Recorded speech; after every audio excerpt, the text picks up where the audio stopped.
Bismillahirrahmanirrahim. Assalamualaikum warahmatullahi wabarakatuh. Allahumma sholli ala sayyidina Muhammad wa ala ali ala sayyidina Muhammad. Kali ini hujan dingin ya, tapi semoga kita tetap sehat semua dalam kondisi apapun, harus bertahan. Ini pakai jaket ini, jaket sudah sobek-sobek, jaket lama tapi penuh kenangan, kenangan dari sahabatku Pak Rofiq almarhum ya. Ini punya kenangan tersendiri waktu aku diundang di Kayu Agung. Kayu Agung itu perbatasan dari Lampung, itu masuk terus menuju Palembang. Dia sudah masuk Palembang tapi belum sampai kota ya. Belok kanan kalau dari Lampung itu. Pernah dulu satu ketika diundang ngisi kajian di sana itu di Kayu Agung, di komunitas teman-teman Muhammadiyah. Ya aku pakai jaket ini. Aku itu ya pokoknya kalau ada acara mana yang aku pakai ya itu aja, nggak pernah ganti-ganti gitu. Terus kebetulan soundnya itu agak trouble ya, jadi aku ikut benahi lah supaya soundnya antara treble dan bass itu tidak terlalu tidak terlalu berbeda sehingga serasi dan tidak ada noise lagi gitu.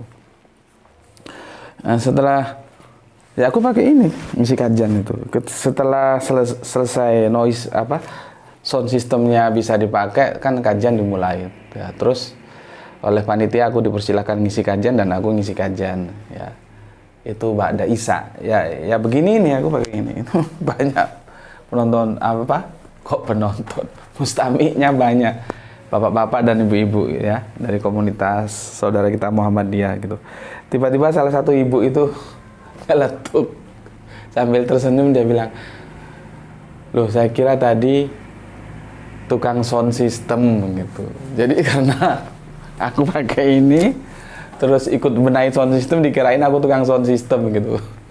Ya, mungkin di luar dugaan mereka ya, seorang narasumber apalagi berbicara dalam topik agama harus tampil perfect. Seenggak-enggaknya dari pakaian aja bisa dilihat gitu ya, pakai baju koko, pakai peci, pakai yang suka taruh di leher itu.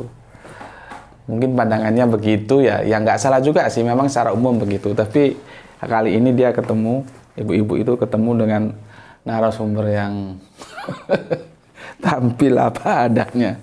Oke, ya ini penuh kenangan ini ya, dingin-dingin aku pakai jaketnya. Begini. Kajian kita kali ini itu salam sihir dari laut. Ini agak aneh ya judulnya ya. Salam sihir dari laut. Ini mau kemana nih pembicaraan kajian kita ini? Kok judulnya kok salam sihir dari laut.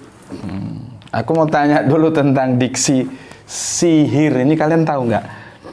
Kalau bahasa Arabianya siru, sihir. Kalian tahu apa? Apa sihir itu?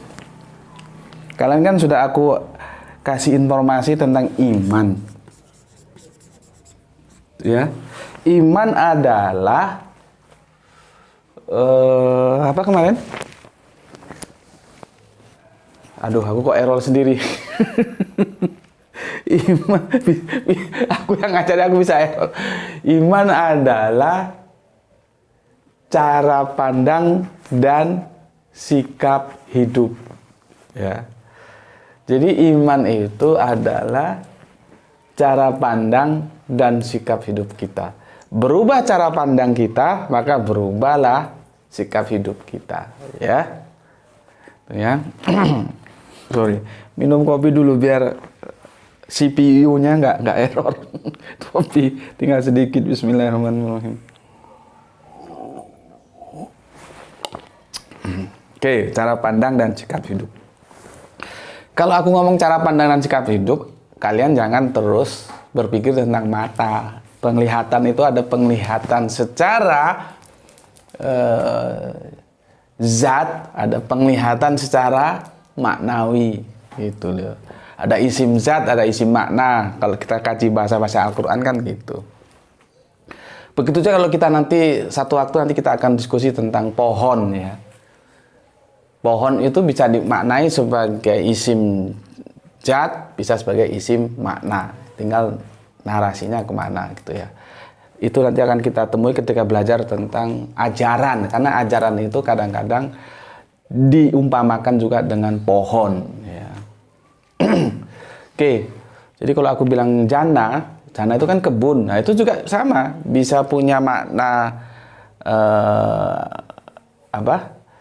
maknanya itu isim makna, bisa juga isimnya isim zat gitu loh. Kalau isim zat ya yang masuk jana itu ya tukang kebun, karena jana itu kebun.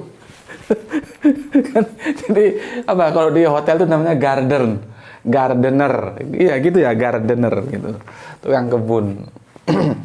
Oke. Iman aku sudah kasih tahu cara pandang dan sikap hidup. Sekarang sihir. Aku cerita sihir dulu begini.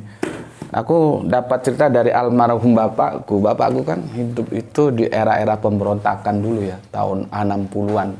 Seperti yang aku pernah ceritakan, di Sumatera itu kami berhadapan dengan dua pemberontak, yaitu PKI dan PRRI, ya.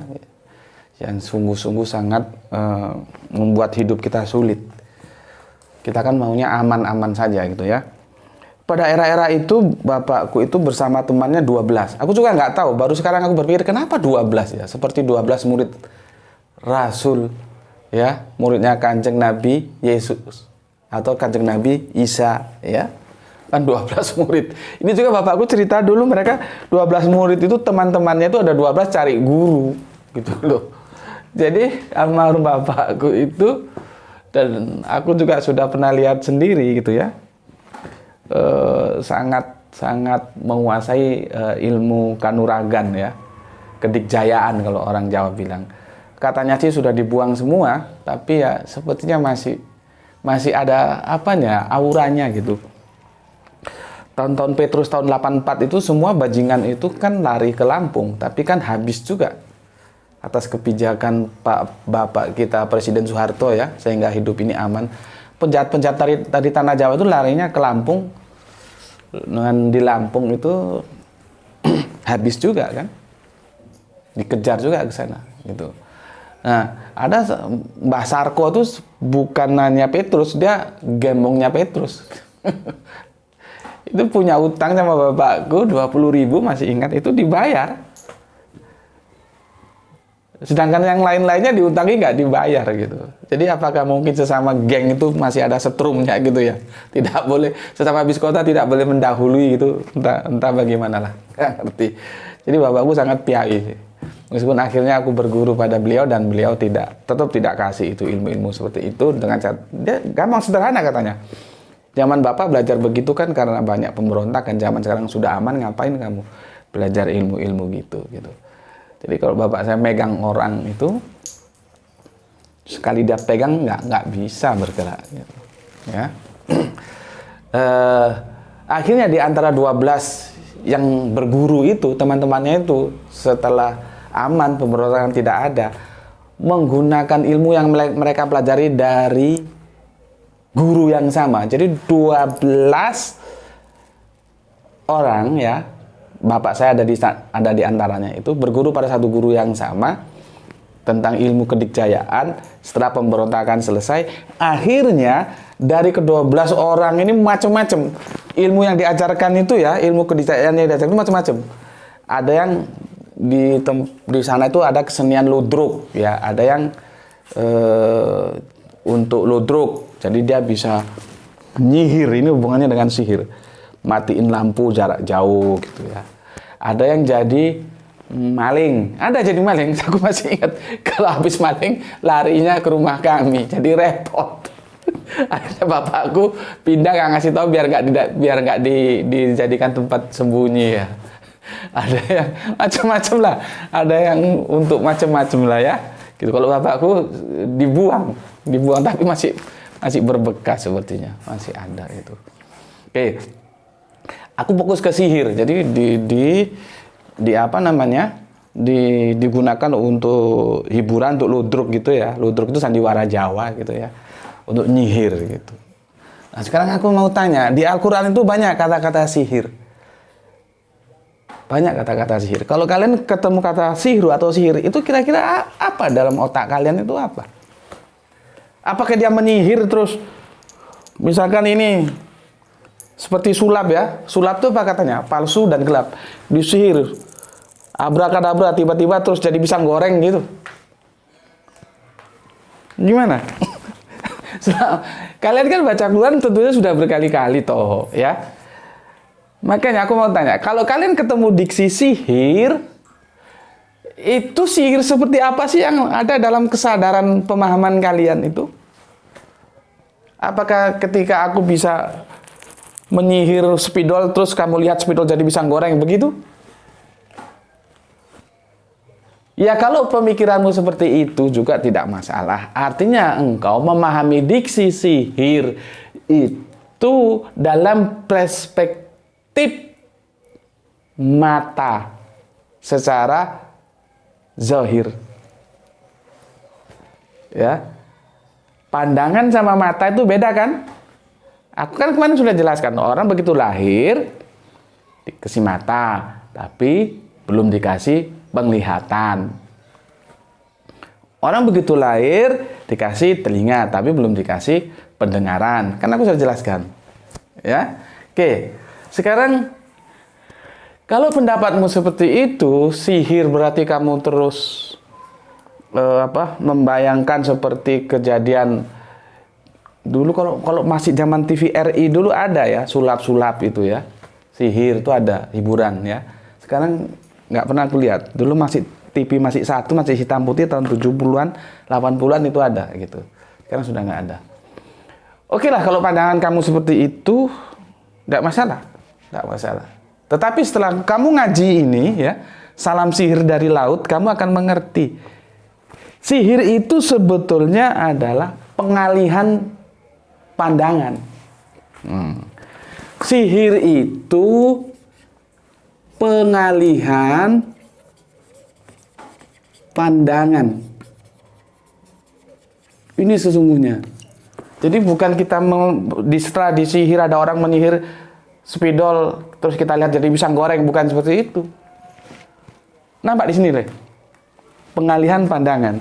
Sedangkan iman itu cara pandang ya.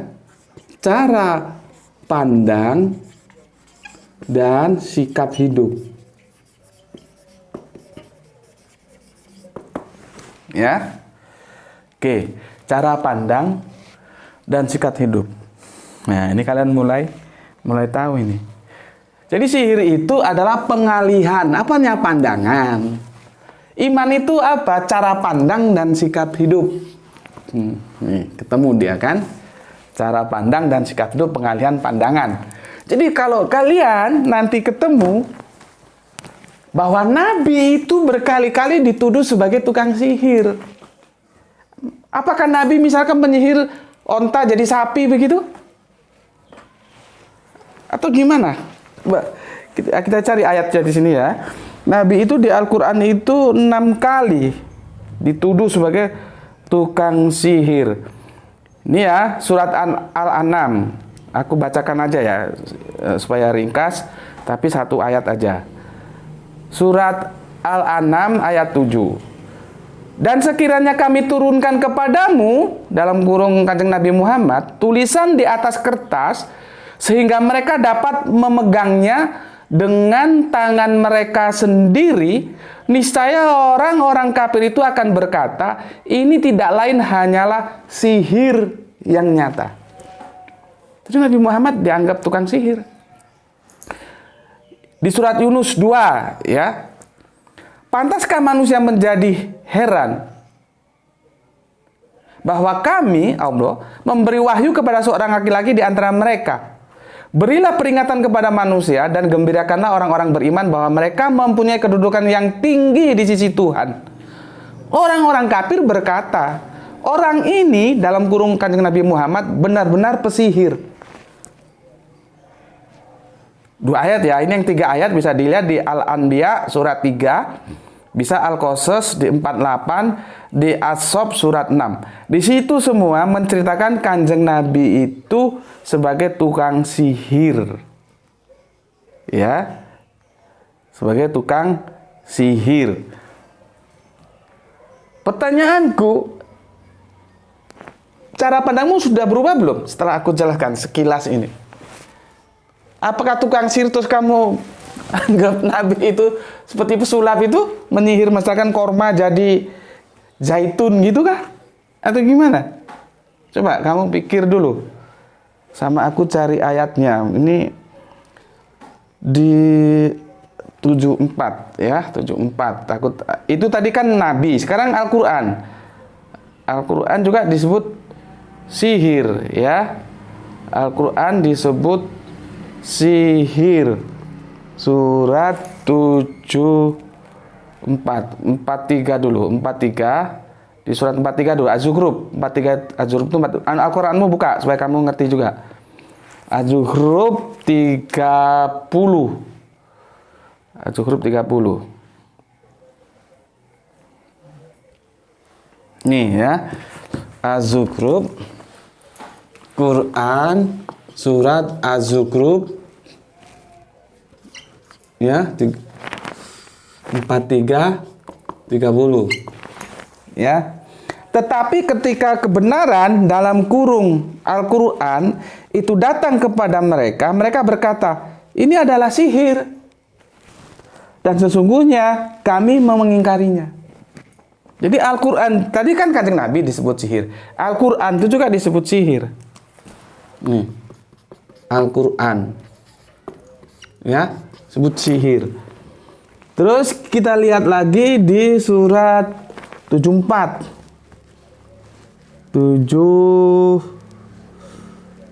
Al-Mudaththir 74, suratnya nomor 24. Ayatnya 24 ya. Surat Al-Mudaththir 74 ini ya, Quran surat Al-Mudaththir ya 74. Suratnya 24. Aku bacakan. Dan dia berkata dalam kurung, Al-Quran ini hanyalah sihir yang dipelajari orang-orang yang dahulu. Tuh, ini Al-Quran ini dianggap sihir juga. Kanjeng Nabi dianggap penyihir karena pembawa penyampai Al-Quran. Itu loh. Ya. Terus masalahnya sekarang, sihir itu seperti apa sih menurut pandangan kalian? Sudah berubah belum? Apakah masih menganggap sihir itu seperti tukang sulap? Coba kamu kamu pikir dulu. Apakah sudah berubah cara pandangmu terhadap sihir? Ini ada Nabi disebut tukang sihir ya. Terus Al-Quran disebut sihir juga ya. Terus gimana itu? Kemarin aku sudah kasih tahu ya bahwa iman itu adalah cara pandang dan sikap hidup ya. Terus sihir itu adalah pengalihan pandangan ya. Terus gimana? Tahu kamu? Apakah kamu masih berpikir sesederhana yang kamu pikirkan seperti kemarin-kemarin atau sudah berubah? Nah, mau kamu setelah ini berubah bahwa kata sihir itu bukan mata ini, tapi ini penglihatan, cara pandang kita. Jadi ini cara pandang Allah yang diajarkan kita. Kita harus punya cara pandang dan sikap hidup Qur'ani. Karena ini yang diajarkan oleh Rob pembimbing kita. Segala ilah kita, ya penggerak hidup kita itu bersandarkan kepada Al-Quran ini. Nah, mereka orang-orang kafir sudah punya cara pandang yang berbeda dengan ini. Gitu loh. Nah, sekarang kalian tahu ya bahwa sihir itu pengalihan pandangan. Tapi kalau masih diartikan seperti tukang sulap, spidol bisa jadi pisang goreng itu ya, semoga setelah ini beralih ya. Sedangkan iman itu cara pandang dan sikap hidup. Cara pandang Al-Quran ini ya, itu mereka anggap sihir. Jadi karena mereka sudah punya cara pandang sendiri, si kafir-kafir itu. Dan mereka kafir terhadap Al-Quran. Sampai Kanjeng Nabi pun dituduh pesihir. Padahal inilah yang menyelamatkan, inilah yang datangnya dari Allah sebagai cara pandang dan sikap hidup kita. Orang kafir tidak mau menerima ini, menuduh bahwa Al-Quran ini adalah sihir. Karena Al-Quran ini cara pandang, dan mereka sudah punya cara pandang tersendiri yang itu di luar Al-Quran. Nanti kalau kita kupas sihirnya mereka itu ya, cara pandang mereka itu yang biasa kita sebut togut dan jibti. Ya. Jadi ini bukan masalah disulap ini jadi pisang goreng, bukan. Cara pandang hidup. Ini pertarungan cara pandang, pertarungan kerangka berpikir tentang sebuah kehidupan antara orang yang beriman dan orang yang kafir. Ya. Jadi jangan lagi berpikir wah ini abrakadabra, spidol jadi pisang goreng. Bukan begitu. Oke ya. Oke. Udah selesai ini ya tentang sihir. Tutup ya. Oke. Laut ya. Salam sihir dari laut. Aku punya apa ya? Beberapa cara untuk kita supaya tidak sombong gitu ya, supaya kita tidak merasa sombong. Itu kalau aku punya cara begini. Pada waktu itu kira-kira 10 tahun yang lalu ya, 10 tahun atau lebih dikit lah ya, aku itu diundang mengisi kajian di Universitas Hasanuddin Ujung Pandang ya. Ujung Pandang, kalau aku bilang itu dulu Ujung Pandang, sekarang kan sebut Makassar ya. Aku itu naik pesawat ya dari Surabaya ke Ujung Pandang ya. Dulu itu yang mengadakan itu lembaga dakwah kampus Unhas gitu. Dan aku sedikit terkejut tapi ya asik juga lah. Jadi begitu kita masuk ke ruang diskusi itu ya, itu sama panitianya itu pintu masuk laki-laki dan perempuan sudah dipisah di auditorium itu ya. Jadi laki-laki sendiri, perempuan sendiri, dan perempuan itu dikasih hijab, tirai. Jadi perempuan kalau tanya itu ditulis, kalau laki-laki langsung gitu. Dan asiknya itu mereka karena banyak jadi asik juga ngelihatnya. Mereka segini tuh, pakai celana yang segini, terus kaos kaki pakai sepatu gitu kan. Jadi lihatnya, aku lihat, waduh asik juga ya gitu. Karena kompak gitu ya, asik gitu. Jadi lembaga dakwahnya alhamdulillah bagus. Judulnya kalau nggak salah pemurtatan global atau apa gitu. Aku lupa, dan aku salah satu, bukan satu-satunya, karena banyak tokoh-tokoh Islam juga yang diundang di acara itu, dan aku mewakili dari Arimatea. Ketika aku di atas kapal ya, aku sholat duha dulu. Memang aku punya niat mau sholat duha di atas langit sana, di atas kapal. Aku lihat air laut itu, seketika kesombonganku runtuh. Jadi itu cara aku meruntuhkan kesombongan. Bagaimana caranya? Jalur penyebaran Islam Makassar itu melalui jalur Gresik. Dulu era para wali, sesepuh-sesepuh kita ya, kalau kita lihat sejarahnya, itu dari Gresik ke Makassar itu pakai kapal yang era-era dulu, ya, tentunya kapal yang digerakkan oleh layar, ya, kapal layar, ya, belum ada mesin, dan itu terombang-ambing oleh lautan yang begitu luas. Kalau kita lihat dari pesawat, ya, terus aku berpikir, lu kagak ada apa-apanya. Kalau lu kan enak, lu tinggal ngomong oke, panitia beliin tiket, lu naik pesawat. Mungkin hanya di atas, mungkin ya paling lama 2-3 jam. Coba dulu para pendakwa-pendakwa kita berangkat dari Gresik, berhari-hari di tengah lautan, terombang-ambing hanya untuk menyebarkan Islam. Jadi lu jangan sombong merasa lu paling hebat sebagai pendakwa top gitu. Aku berbicara dengan hatiku sendiri sambil lihat laut gitu. Aku bayangkan bagaimana dulu sesepuh-sesepuh ulamaku itu menyebarkan agama lewat laut, terombang-ambing oleh ombak sekian lama di tengah lautan. Sedangkan sekarang aku tinggal ngomong, dibeliin pesawat, naik pesawat, duduk enak. Terus gitu mau besar kepala. Dari situlah aku cara meruntuhkan kesombonganku. Oke, sekarang ya aku cerita lagi tentang jam. Ya, pada waktu itu ceritanya begini, ada seseorang yang baru pulang dari kerja dari luar negeri, ya, jadi TKI. Ya bukan mungkin sih, ya, bisa dipastikan ketika dia pulang dia bawa duit banyak dan pakai jam yang harganya itu mahal. Mahal harganya, jamnya itu mahal. Kalau ini jam hadiah dari temanku dari Komasa, dari orang Jepang ini. Jadi ini asli Jepang. Ya. Di era-era reformasi, awal-awal reformasi dikasih. Ini nggak beli aku, dikasih sama Komasa dari Jepang, ya. Dia punya bisnis di sini. Teman yang punya jam mahal itu, ya, dia sombong, jamnya bagus mahal, dia cerita tentang jam. Lalu teman yang satunya di sini, dia diem aja.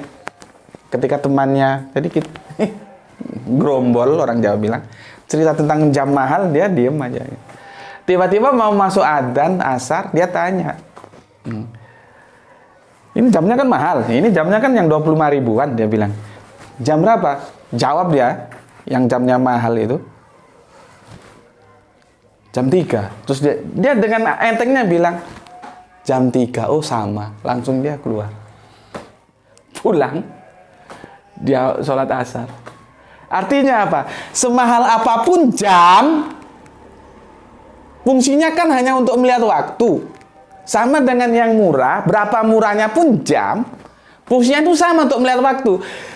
Kalau jamu mahal, itu ketika jam 5, tetap aja yang murah juga jam 5. Jam 3 tetap aja jam 3. Jam 1 tetap aja jam 1. Apanya yang disombongkan? Tuh loh. Apanya yang disombongkan? Ya. Nah, kemarin ya, kita mulai masuk ini. Ya. Ada peristiwa korupsi, maling. Kalau bilang jangan nggak usah digonta-ganti supaya bagus, nggak. Maling itu adalah seorang menteri, ya. Dan menteri ini usianya kelahiran tahun 70, berarti masih muda, ya. Dia gamang dengan kemilauan dunia ini, gamang dia. Jadi secara psikologis dia belum siap untuk menjadi orang sukses. Ketika kesuksesan itu dia miliki, dia di puncak kekuasaan, di puncak kejayaan, dia gamang jadi ngawur. Ya. Seorang menteri kelautan ditangkap oleh KPK, korupsi. Aku lihat berita itu sampai ngeri. Yang dibeli itu yang aneh-aneh gitu loh. Seperti jam itu loh. Ya ampun. Jam dibeli segitu mahalnya dari uang hasil maling. Ketika dia mau maling, pernahkah dia berpikir, sudah sejahterakah para nelayan-nelayan itu? Mereka yang berpikir besok adakah uang untuk beli solar, supaya aku bisa melaut? Berapa harga jual ikan yang dia dapatkan? Apakah anak-anaknya sudah makan? Apakah anak-anaknya pendidikannya itu terjamin? Apakah anak-anak nelayan itu kesehatannya terjamin? Pernah nggak dia pikirkan sebagai orang pertama di kelautan? Tuh. Jadi orang-orang yang maling-maling itu tidak ada orang susah. Aku baca ya dari salah satu berita online, karena istrinya juga ternyata itu seorang legislatif. Per bulan itu paling tidak mereka terima 60 juta. 60 juta. Bayangkan, rumah sudah dikasih pemerintah, nggak harus ngontrak. Mobil sudah ada, fasilitas lainnya, listrik apa sudah dijamin. 60 juta. Ini kata berita itu bisa lebih kalau ada proyek-proyek lain. 60 juta masih kurang. Di mana rasa syukurnya? Di mana rasa syukurnya itu di mana? Coba. Ketika dia maling dan dia menikmati kemalingannya itu, pernah nggak dia berpikir bagaimana menderitanya, bagaimana ketidak sejahteranya nelayan-nelayan kita itu di otaknya itu ada nggak? Ketika dia disumpah jadi menteri, itu apa yang dia ucapkan?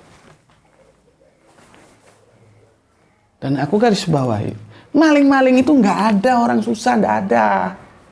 Maling-maling itu orang-orang yang sudah berpenghasilan tetap.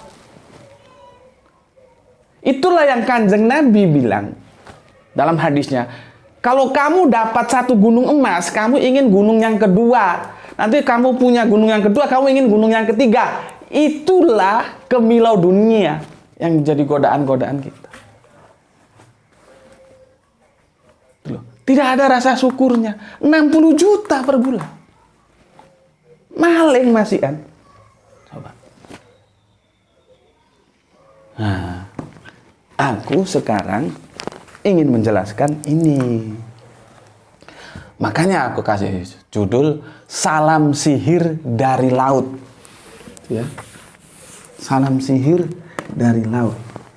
Dan aku jelaskan lagi kepada viewer-viewerku, ya, apapun agama kalian. Mungkin ada yang masih muda ya, kelahiran 70 ya. Kalau kalian menduduki sebuah, katakanlah jabatan atau prestasi tertinggi kalian, selalu ingat diri. Jangan lupa diri terus melakukan hal-hal yang menjijikkan gitu loh. Ya. Sekarang kita berbicara tentang iman.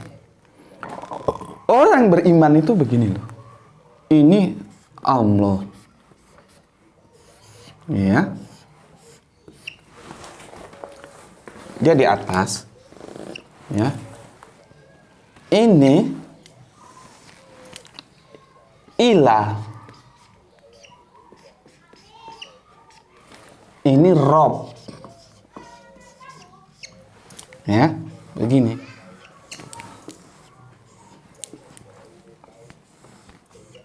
Ya kalau jadi menteri kalau orang Islam mungkin disumpah, ya mestinya disumpah dengan Al-Quran ya. Aku sudah jelaskan. Allah inilah yang menjadi penggerak hidup kita. Sebagai orang beriman, penggerak hidup. Ya, Rob ini adalah pembimbing hidup. Tentunya lewat ajaran. Ini akan saling berinteraksi. Ya. Jadi, kalau orang itu Islam, ya, siapa pemilahnya? Siapa pembimbing hidupnya? Allah. Kalau orang itu Islam, siapa menjadi ini penggerak hidupnya ya. ilah. Siapa menjadi pembimbing hidupnya? Itu Allah. Nih ya. Jadi orang Islam itu ilahnya Allah, Robnya Allah. Nah ini yang aku bilang ya. Kalau di dalam bahasa Arabiunnya dia menjadi Tuhan itu loh, yang menjadi Tuhan. Jadi tapi Tuhan kan ada dua, Tuhan yang Rob, ada Tuhan yang ilah. Gitu loh ya. Jadi orang Islam itu ilahnya itu Allah, Robnya itu Allah. Karena apa? Dia punya cara pandang dan sikap hidup menurut ajaran Allah. Sekarang ada nggak orang yang ilahnya bukan Allah, yang Robnya bukan Allah? Ya banyak. Orang yang cara pandang dan sikap hidupnya tidak menggunakan ajaran Allah sebagai cara pandang dan sikap hidupnya, ya banyak. Maka seseorang yang mempunyai cara pandang dan sikap hidup itu menuju pada satu nama yang agungnya ini Allah, dia nggak mau maling. Gitu loh. Karena cara pandangnya itu setiap dia akan melakukan, dia selalu bertanya, kalau aku begini, ilahku itu setuju nggak? Boleh nggak? Kalau aku begini, Robku itu boleh nggak? Kalau aku nyolong, boleh nggak? Kalau aku garong, boleh nggak? Kalau aku menolong rakyatku, boleh nggak? Kalau aku membantu orang-orang yang lemah, boleh nggak? Kalau boleh, dia jalan, bergerak. Kalau tidak boleh, dia berhenti. Nih. Tapi yang jadi masalah, banyak di antara kita, ya, ketika dia disumpah jabatan, kalau dia Islam menggunakan Al-Quran, ya berarti ilah dan Robnya Allah. Tapi di tengah jalan, cara pandang dan sikap hidupnya kena sihir. Nih, tahu kamu? Kena sihir. Pengalihan pandangan. Sedangkan iman itu cara pandang dan sikap hidup. Iman, cara pandang dan sikap hidup. Pengalihan pandangan. Kalau pandangannya sudah berubah, sikap hidupnya berubah. Gitu loh. Cara pandangnya berubah. Karena apa? Ya ini sihir ini adalah pengalihan cara pandang. Cara pandangnya sudah tidak berfokus kepada Allah. Dia punya ilah tapi bukan Allah. Dia punya Rob tapi bukan Allah. Siapa? Dunia. Jadi dunia, keindahan kemilau dunia ini bisa menjadi ilah dan bisa menjadi Rob manusia. Nek wong Jawa ngarani kedonyan. Wis 60 juta sik kurang wae. Congore kuwi. Ya. Jadi kalau congornya itu belum dikasih tanah, belum berhenti dia. Ya. Karena apa bisa melakukan begitu? Karena dia kena sihir. Kenapa dia bisa kena sihir? Iya karena dia tidak eksistensinya itu bertahan kepada cara pandang dan sikap hidup yang aku bikin skemanya seperti ini. Ya, makanya yang namanya tahta itu bisa menjadi ilah, bisa menjadi Rob. Harta itu bisa menjadi ilah, bisa menjadi Rob. Hati-hati. Ya, kejayaan, kenikmatan dunia itu kalau kalian tidak hati-hati, dia bisa menggeser kedudukan Allah di dalam kesadaranmu sehingga kamu melakukan hal-hal yang sangat-sangat menjijikkan. Ya diantaranya jadi maling gue tadi. Udah berapa lama nih? Sudah 38 menit, terlalu panjang ya. Tapi semoga kalian betah ya. Dan ada bisa diambil. Semoga kita tetap dalam iman, tetap dalam cara pandang, sehingga kita bersikap hidup sesuai dengan ilah kita, sesuai dengan Rob kita, yaitu Gusti Allah ingkang Moho Agung.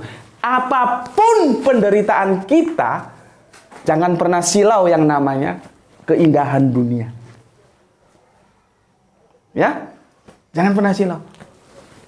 Gitu loh. Aku ini ya, kalau aku main ke Surabaya ngumpul para kristolog, itu aku ini paling kere loh. Semuanya sudah mapan-mapan. Tapi aku biasa. Aku tidak langsung minder atau gimana. Aku ini tidak gila yang namanya keduniaan seperti itu. Pernah dalam satu hari ada teman Facebook, kami berteman di Facebook, ya. Semoga dia dengar ini. Dia tinggalnya di Papua sana. Memang sudah lama dia ingin ketemu aku. Aku kalau di Facebook nulis ya sebelum lari ke YouTube. Dia sudah lama ingin ketemu aku. Akhirnya satu saat dia berkunjung ke tanah Jawa dan dia ingin ketemu aku. Janjianlah kami. Akhirnya aku ditunggu di terminal Surabaya. Apa namanya terminal Surabaya itu? Lupa aku, ya. Sampai lupa, error. Terminal Surabaya itu ya. Setelah kami ketemu, aku menangkap ada sesuatu yang dia kaget. Kaget itu artinya bahwa aku tidak seperti yang dia duga. Gitu loh. Dia kira aku bawa mobil pribadi yang bagus, ada sopirnya. Enggak, Pak. Aku datang dengan pakaian dengan jin hitam yang mungkin lusuh, kaos putih biasa, gitu. Bawa rangkut, ya sudah, enjoy gitu aja. Aku melihat dia sedikit kaget. Aku faktanya di luar seperti yang dia bayangkan, gitu. Dan aku tidak masalah, gitu loh. Makanya ketika kita sudah belajar Al-Quran dan kita mempunyai sandaran agama yang kokoh, yang kuat, sandaran dinul Islam, ya, yang dia punya ilah dan dia punya Rob. Orang lain punya ilah, punya Rob, terserah. Tapi kalau kita punya ilah dan punya Rob itu, ya itu Allah itu, dan kita berpandangan dan bersikap hidup sesuai dengan ajaran Allah, maka kita tidak silau dengan kenikmatan-kenikmatan dunia, kejayaan-kejayaan dunia dengan harta, dengan tahta dan segala macamnya.